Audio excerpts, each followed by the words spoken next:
We have a new episode of the Harder Working Podcast. Jaden and Jesse joined us today to kind of give us their background, their story on trades they're into, how they got into them, and what they like about them, what keeps them going every day. So if you guys want to pick whoever wants to start first and kind of give us a little background on yourself, I guess. Rock, paper, scissors. Jesse, you go ahead. Go ahead, Jay, dude. We'll do what is it? Age before beauty. We'll do that. Oh, Jesse, you can go first. okay. I'm beautiful. Don't lie to me. Yeah. Um, yes. Yeah. So, name's Jesse Demler. I'm in masonry, commercial masonry specifically, with a little bit of residential on the side. I'm a fourth gen mason. My great grandpa got into it when he got back from the war. My grandpa followed in his footsteps. They both did more residential, and then my dad saw an opportunity in the commercial space because nobody in our local area was doing it. And so he jumped out and did his own thing, and he's been in business now for 28 years, I think, 28, 29. I'm 32, so it was when I was just a little kid, and yeah, it's kind of been never looked back since. So obviously I was the firstborn son of a mason, so every summer as a teenager I was on the job site from cleaning up and mixing mud and playing in the sand pile to now what I do as the foreman and kind of running things and seeing if we can't get him retired so he can enjoy his life. So yeah, it's been fun. I tried college for a little bit and then just decided I was like, well, I'm gonna go do business instead. So, but yeah, Yeah. yeah, I think everybody gives it a shot. Eventually you're going with the mindset, I'm gonna try this career, and then everything mm, changes, or you shift, or you get into a certain career and you go, yeah, I don't want to do this forever, or yeah, but that's awesome, and I mean, you don't meet too many people in masonry. I mean, besides when you go to hire somebody, so it's kind of cool to hmm see what you're doing and how big you yeah, are. Obviously you're with your social media, your other hustles, your side hustles, and all that stuff. You've kind of made hmm made it more of a made it known, getting the word out there about it was pretty cool. yeah. Trying, man. Like, it's definitely one of those things where they're few and far between. It's like whatever happened with like our age group. Like there's the dudes that were like my journeymen that are, the 5 to 15 years older than me. There's a bunch of those around, but then it's like our generation, there's a big gap. And then now it seems like the younger kids are getting into it again because we have a great core group of younger guys that are all stoked about it. So it's like whatever Mhm. happened in that like 10-year gap around my age, maybe we were just told to go to schools more so much, but see if we can't get things readjusted through social media or something like that. Yeah, Yeah. yeah.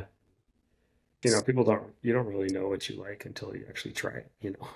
You Yeah. could fall in love with how the art of it, or just how the planning of it, how it goes, just to see the beginning to end result, satisfying for a lot of hmm people too.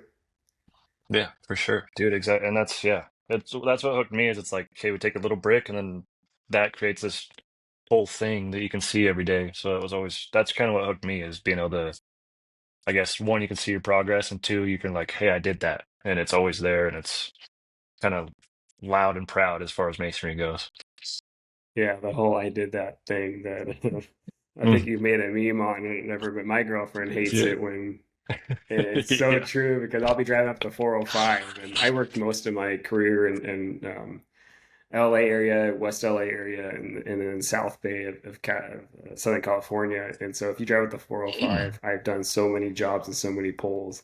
And every time she's like, I know Mm. you did that one. I know you did that. And I'm like, but that one was a cool, because it was a 75 and it was vertical switch construction, blah, blah. And she just thinks I'm speaking different language. But that's just, to me, that's, Yeah. that's, that's pride in the craft and pride in the trade. So I think that's Mm. cool that we do that, and gets us excited. Yeah, agreed. Because I think I made a joke one time too about like no one shows off a spreadsheet that they made 5 years ago. You know, it's like at least we get that 100%. satisfaction. Yeah, yeah. Or like, I mean, I don't know if like a storm comes through, something gnarly or an earthquake or whatever it is, you're like, oh, like must have built it pretty good because it's still standing, Yeah. stuff like that. That's awesome. All right, Jane, we'll Yeah. give you a run. Why don't you give Yeah. us a breakdown and introduction here? Yeah. Yeah. I'm a residential concrete flat work guy. Third generation here actually. So we're both, family. Yeah, I'm 27, firstborn son of my dad. I think he's been running his business for about 22, 23 years. And then he was doing that before. I wouldn't even say I got pushed into doing concrete. I would go to work with him over the summers, from when I was really young. And all the way up until I graduated high school. I started working full time and going to school full time. I was going to Weber State, the local university here, studying engineering because I kind of was like, I'm going to get out of this because everybody says to get out of the trades. So I was doing that. I almost got through with my bachelor's degree and it was kind of just like, I don't really think I like doing this. I think I like being out every day, outside, being active. I don't think I could sit at a desk. I liked the learning and I liked going to school actually, which was contrast to what most people have. But I kind of felt like I wouldn't like doing the work itself. So I was already working full time, so I just kind of kept going. And another thing too is I didn't like doing concrete all the way up until around that time, and I started to realize I liked it, and there was things I started to appreciate about it, um, and about how many different little tasks we get to do. And it seems like there's days where I feel like I'm a framer, working a lot with wood, doing our concrete forms and stuff. And then there's a lot of very finish work intensive stuff that we do that makes it feel like we're doing a lot like artwork almost. So I started to appreciate all of that stuff, and yeah, I started to realize I actually like it. And I don't even know if I could say I got sucked in. It was kind of weird that way. I kind of came around to it later Yeah, than maybe like some grew people. grew on you. Yeah, for sure. And I think almost that I didn't like it because I was always told to get out of construction, to get out of trades, to go do something else and, use your brain and all that stuff. And fortunately for me, or maybe unfortunately, I was actually good in school. So I was good at math and science. So I kind of got almost forced that way. And I was like, I don't think I want to do that. So, um, yeah, and I made it way too far. I probably quit too soon. I probably should have just gone through with my schooling because I was so far along, but there's no looking back now. I don't regret it. I mean, hey, you could always finish on the Yeah. side. I know Could. plenty of guys I Yeah. got friends right now that are in their 40s, and they're Yeah. like, yeah, I picked it back up. I take night classes just to, Yeah. whatever, whether it's whatever, they're working for the utilities, and if they want to Yeah. ever promote to senior management, it just Yeah. helps on that application. Yeah. I mean, I'm not for or against college myself, but Yeah. it's just another thing you can put on any application. The more things Yeah. boxes you can check on an application, to me, is better. Well, the problem Whether is a lot of people it's, just get pushed right to it when you Mhm. don't need it, and you need to Yeah, figure out what you like to do first. And so people think because of high school, because they're told by their counselors, "Oh, you'd be really good at at this job. You'd really for me, you'd be a really good engineer." Well, do I want to do that? Do I want to be at a desk forever? I mean, it's hard to know when you're in high school. How you expect a 18-year-old kid to know, and then to just ship them off to college to spend thousands a year, learning all that stuff. So, yeah, yeah. So you've been doing it pretty much since like early 20s, like full yeah, time. full time since I was 18, yeah, and full Yeah. time over the summers since then. So I've been telling people, quote unquote, 10 years for a while now, but it's actually coming on about 10 years. So, Yeah. yeah. It's awesome.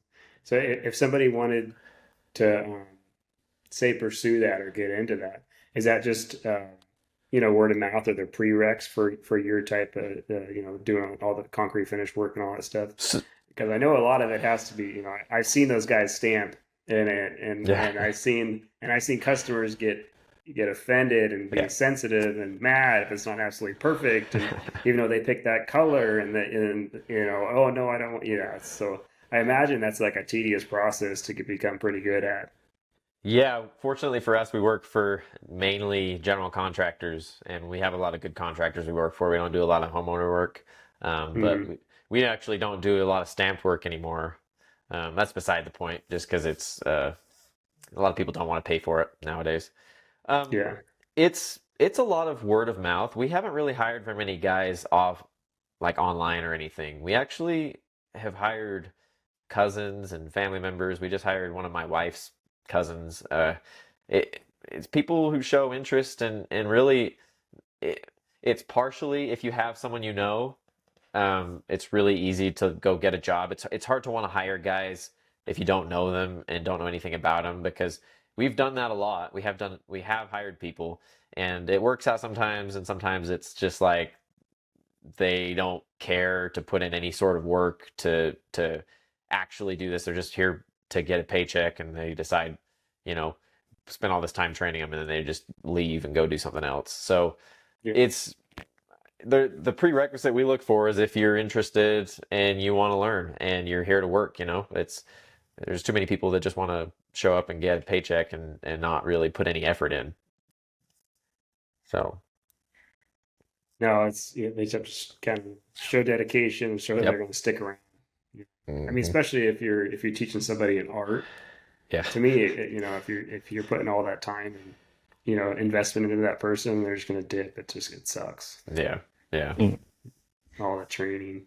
Uh-huh. Um, Jesse, with yours, if say if somebody wanted to get into that trade, what are there any prereqs or certain things that help? I guess. Yeah, it depends where you're at. So like in certain places of the country or even the world, the unions are pretty good.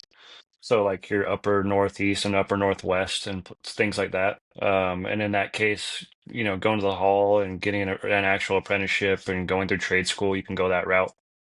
Here in Utah, I think Salt Lake has a trade school where you can go get like your certifications and stuff, but I've never known anyone to really do it or care for it as far as like the companies around here. More it's like we've had kids like now I'm lucky enough that like they hit me up on social media because they're interested in it because they see the work like you were talking about earlier. But or they'll hear about the company through, you know, local friends and family or the supplier and stuff like that. But it's kind of the same thing. Like if someone shows up, has some drive and ambition and wants to, it's a little bit of trial by fire over here. So it's like you show up and you want to work, we're gonna, we don't really have an interview process over here. So it's like those first 2 weeks or 3 weeks are your interview. And That's true. Yeah, that's a long yeah, it's interview. like yeah, it's like, hey man, if you can put up with it and you want to stick it out after that, then luckily we don't have a lot of turnover for us specifically, which has been awesome. So it's been a couple kids like my apprentice Steven, he found us because of like someone shared one of my stories and he was local and was like, hey, I used to do this back in the day. He did the military thing, came home, did some other stuff, and he's like, I'd really like to get back in it. And he showed up, and the dude's driven and ambitious and wants to learn, and he's good. And then same with all the other guys. It's like my cousin Colby, came around to it, or my buddy Mike. He'd asked me for a job when we were like 18, and then it just never panned out. And now he's back, and he's one of our apprentices. He's awesome too. And same with Colby. So it's like regionally, it depends. If you've got the union and that sort of stuff, and you want to go that route, they have like actual school, and you can go get like your 2 year apprenticeship and learn all that stuff. But somewhere like here, it's more you're going to show up on the job and learn on the job. And as far as prerequisites, like it's just ambition, drive, curiosity, willing to learn. Those sort of things are what's important. And Yeah. I would say like if you're going to do that, make sure like because you can kind of like the company's also auditioning for you, right? So like you're going to know your environment when you show up, whether you're going to be with a crew or a company that's willing to teach you and like all those sort of things, or if you're just going to be held at a certain position. So be wary of that. But otherwise, it's yeah, get it and go. Yeah. What's the typical workload like? Are you guys do you run a lot of 6, 7 day weeks, 10 hours, or are you typically 8 hour days Monday through Friday? Yeah. So we're So we do we we do 4 9s. Sorry, Jay. Or nines? It's four Yeah, we do nines. 4 9s. We do 4 9s and then early out on Friday just because the old boys with us don't want to do 4 10s like the young guys, so we had to compromise. But yeah, I try to keep everybody just Monday through Friday. I'm big on the whole like your family's more important than work, so get home to them. But Yeah, yeah, that being said, we do a lot of side work and stuff like that as well, so I work more than I should. yeah, yeah. Everyone has bills come up, so it's nice to have the option to grab that side hustle to, hey, well, my car Yeah. registration's here, you know. So Yeah. get a little bit of comfort, you know. Yeah. we Yeah. Or like if you're so trying to get ahead on something. you yeah. We're also kind of Monday through Friday. We sometimes we end up working a shorter day in the week, but we're usually like 8 hour days, Monday through Friday. Um, we try to keep. We're not quite like Jesse, because concrete's a little different because you have a limited amount of time you can actually pour stuff. So Yeah. it's like you got to take advantage of the mornings, you know. So we're sometimes we'll make afternoon pours. Most of the time, we just try to keep it to 8 hours because no, we don't want guys working super long. We do work extra if guys do want to work more, but it's 8 hour days for us. So I imagine with that, it's kind of like a go-go time in the yeah, morning, like get it, you know, yeah, and then it tapers off, and then you're just prepping for the next day, pretty much. yeah. Sometimes the prep for the next day is a little bit rough and like rushed, but most of the time it's pretty, you know, it's a pretty consistent, I'd say, workload as opposed to the morning where it's pretty much go, go, go for about the first 4 hours of the day or something. So, yes. I guess, do you have any crazy or good job site stories? I mean, with concrete, there's a lot that can go wrong. So, Well, just barely the freaking concrete cart company shorted me mud. Just barely today. Like like a couple hours ago, and I was pretty annoyed. And the guy that my brother actually took the concrete cart back, and he was telling them we ran out, and they were like, "Oh, that doesn't happen. We don't have that happen. It's all electronically controlled." And I'm like, "We do this every day. Measure concrete every day. They prey on homeowners that don't know what they're doing." And short them mud, and then they come back and they're like, "Oh, we ran out. We don't know what happened." And they're like, "Oh, well, here you go. You know, another yard. You need another yard." So it'd take me a minute to think of some crazy stuff, but we have a lot of them. So, anyways, Jesse, you got anything? I mean, besides the recent like getting some cease and desist for videos, but that's on me, you know. Really? Like yeah, the video, the clean clothes crew video got me a cease and desist. The We got like 9 million views in a day and a half, and so obviously it ended up on the superintendent's desk. Like everybody kept emailing him, like, "Hey, dude, that's you standing in that." Like, so they the building we were working on does like they now that it's built, they test satellites and like where they're going to put solar panels and stuff on it. So it's this big tilt up building with concrete hallways in it or CMU hallways in it, and their justification was that like the building's supposed to be secretive, even though there's no roof on it. But it was really I was making fun of them and that sort of thing, and I think it got to the wrong places. So I got that. I've had yeah. So it got I've 9 million views and you had to pull it down and delete it? Yeah. I just like hid it because I like on TikTok you could hide everything.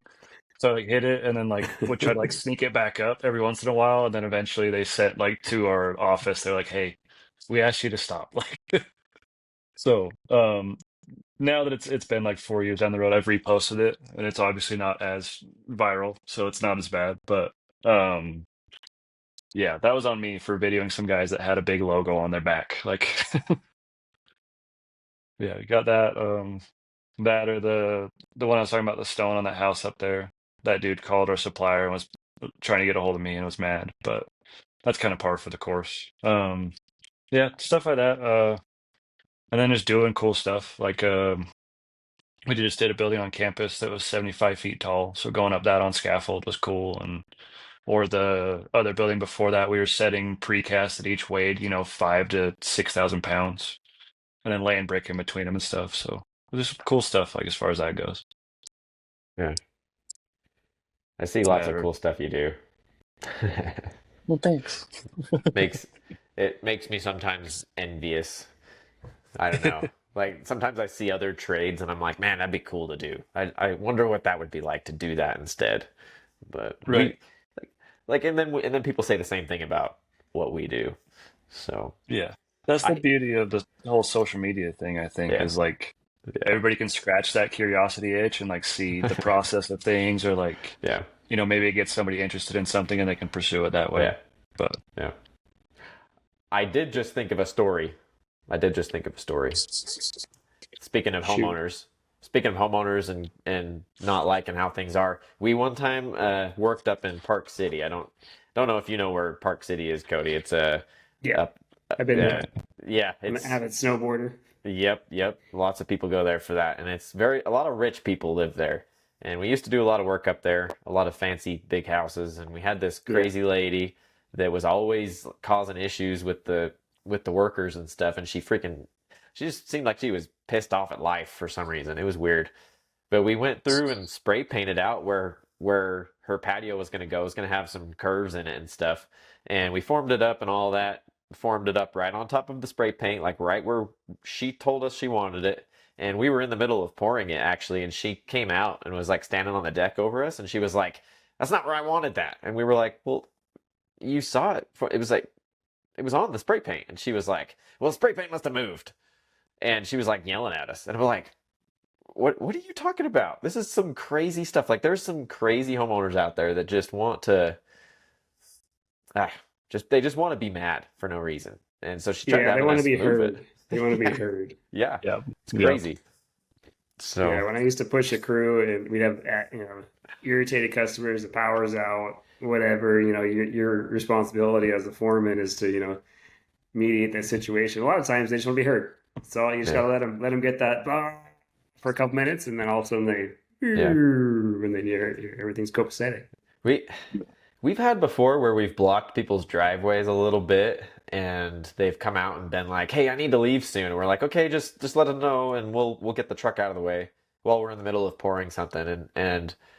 And they come back later and get all pissed off and start yelling and saying they're going to call the cops. And like we had one lady that was like, I make $100 an hour. You're costing me $200 an hour by being here. I need to leave right now." And we're like, "We told you we would move." And then she called the cops, and she like wanted to be like make this whole thing, and she didn't even leave. She didn't even go.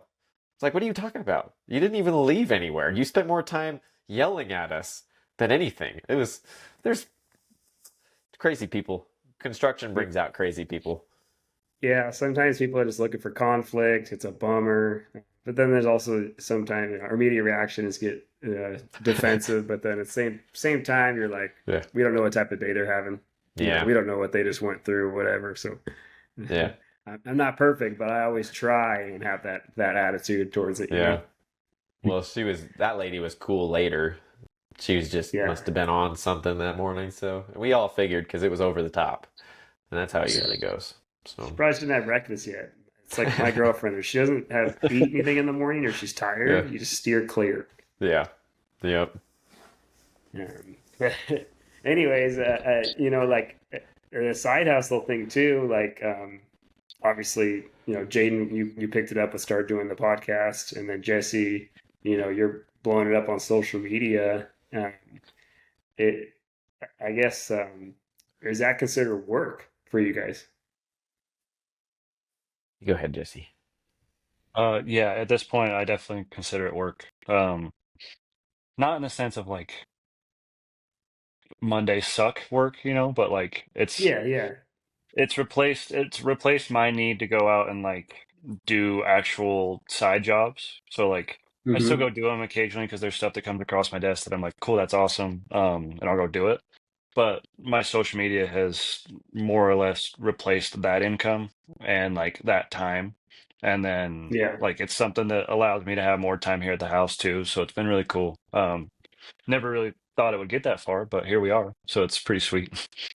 Yeah, it's great. And honestly, like you were saying, you can kind of do it at your own flexibility, do it at home, and you Mm, can do it as I guess as much or as little as you want too. So you really just yeah. start generating some revenue in it. So I think it's a cool Mm, option, especially for, as much as we love manual labor, it's hard on your body. hmm. Making social, content is a little bit easier on the body for the most part. Yeah, yeah, for sure. It's like when we got the house, I was working sun up to sundown because I go to, the 9 to 5 and then do side jobs after it until we had the down payment and everything. So like this is a has a warm welcome to my life compared to that. Yeah, yeah. No, it's pretty awesome, and we're stoked to have you on the crew. And we like that you're constantly putting the products to good use. Dude, yeah. We see them in a lot of the videos and everything, and yeah, right now. So that's our biggest thing is like I love seeing when like the products are being used. That's what they're intended Mm. for. Put them to Dude, work and where they're I'm at, yeah. where I'm at home, and everything. I know that we're on your podcast, but they are awesome. Like Thank you. I do enjoy your guys' stuff. Like the prescription ones have been awesome. The regular safety glasses, like all the stuff. I love it because like one I like because you guys have like the drifter frames are what I like to wear anyway as far as sunglasses.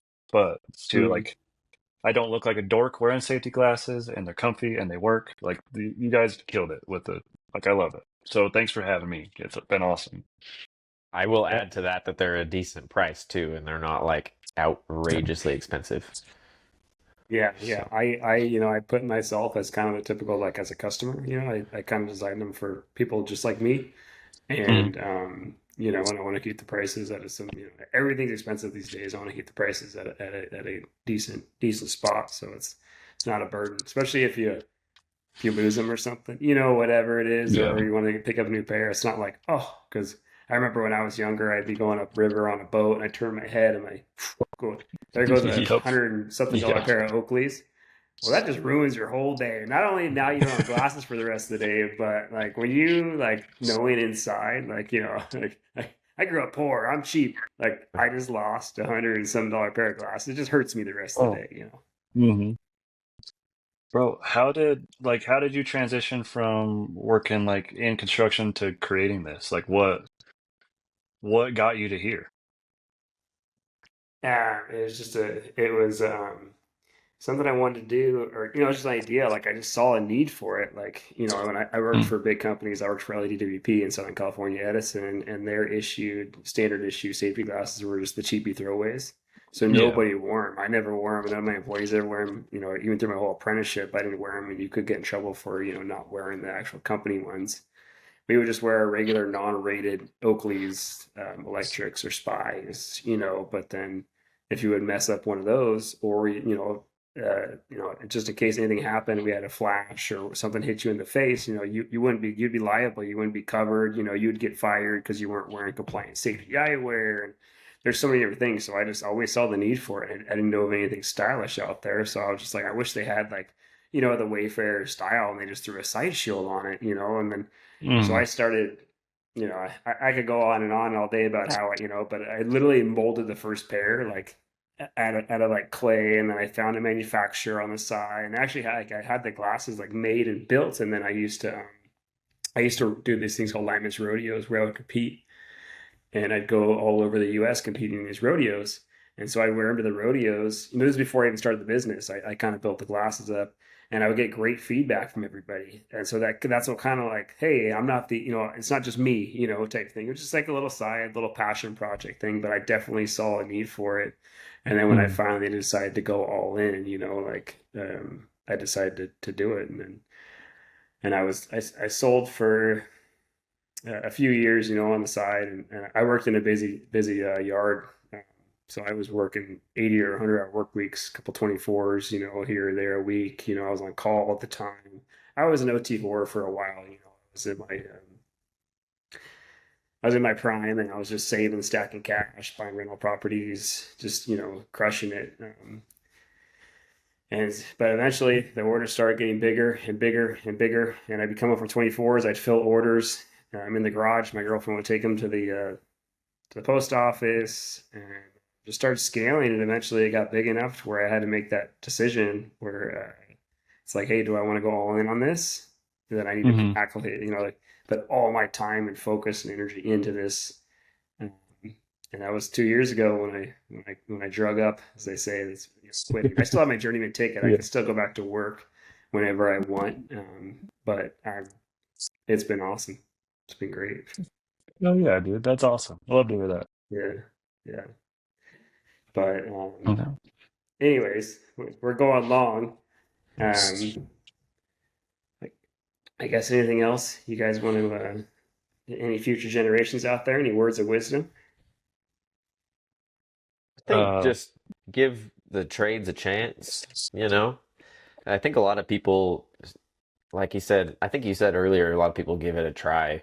But I don't think a lot of people give it a good, like an actual, I'm gonna see if I can make a career out of this try.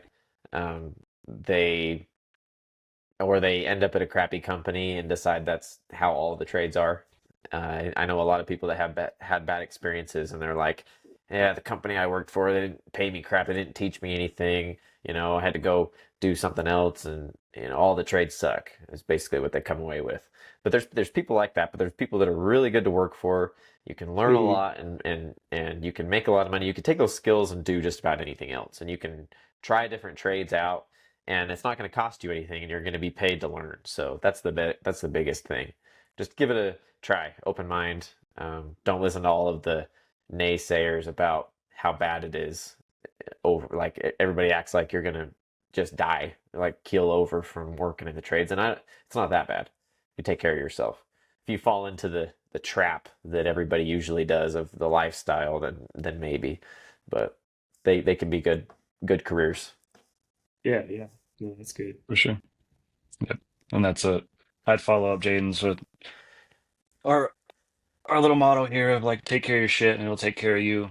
Check your ego at the gate. If you're gonna get into the trade and stuff, no one cares about how much stuff you can pick up or any of that stuff. Like protect your body in the long run, and you won't be one of those guys that's 50 that can't stand up, right? So just use your brain if you're gonna be in it. Like you can work smart and hard. Don't be dumb. You know, that sort of thing, because I think that's where our negative stigma comes from, is like dudes either get put into that position or they put themselves in that position of like trying to prove their worth or their manlyhood, and they get hurt, and then that kind of sticks with us. So just remember that when you walk through the gate, leave your ego at it and take care of yourself, because you're going to need you for a long time. Yeah. Well, timers told me that. Don't try and muscle it, kid. And Yep. yeah, it's my back is smoked, and I still try to lift with the proper form and lift and do everything correctly. But yeah, so it's good work, good good words of Yeah. wisdom right there. Well, Yeah. I appreciate it, guys. Thanks for coming on and spreading a little bit about your trade and your stories there. Yeah. Appreciate you, dude. Thank you.